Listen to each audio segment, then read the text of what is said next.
I'm rolling when you guys are ready. Great. I'm just going to start, if I could, by saying it's great to be here in the neighborhood. The LGBTQ plus community celebrating today the Chicago AIDS Garden, and we wanted to walk the neighborhood to say hello to the small business people who are really making the economy grow. Very exciting. These are small businesses owned by local owners and who really are running amazing operations here in Andersonville and across the city and across the state. So proud to be with them and here on this special day. With that, I'm happy to take any questions. No. With the attention that you're giving to the community, is that an indication that you are going to make LGBTQ rights part of your campaign No worries. message? No worries. What were you feeling? I have made LGBTQ plus rights part of my campaigns and part of my belief system since I was a young boy. My mother was an activist on behalf of the LGBTQ community. She cared deeply about fighting for our democratic values, and it's something that I feel like is in my DNA.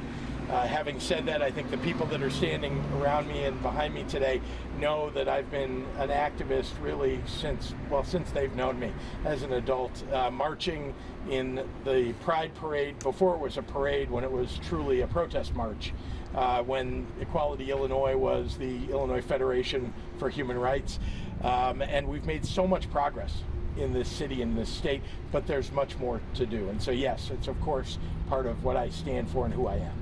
Speaking of DNA, do you ever talk to Jennifer? When Jennifer first decided to come out, how did that conversation go with you?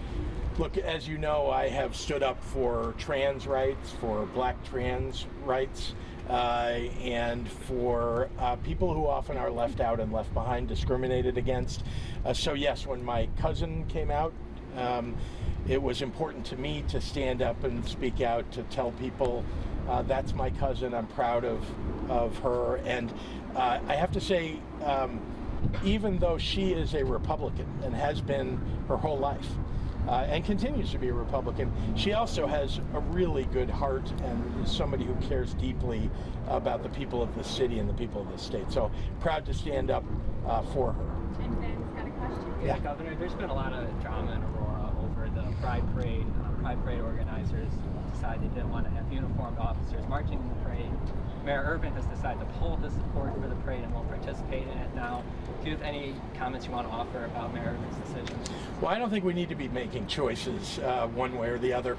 I stand up for our police, for our LGBTQ police officers, and for the LGBTQ community more broadly. I think that's what we ought to be doing. That's who we are as Democrats. That's who we stand for, and I'm going to continue to stand up for them.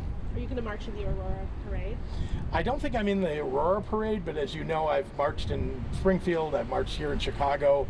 I'll certainly get to as many of the parades as I can. I'm getting a signal in the back from somebody who knows my schedule who says, yes, in fact, I am going to the Aurora Parade, so I'm looking forward to that. Yeah. Great, thank you everybody. Thank you. Appreciate it. Guys. Let's take a peek at this.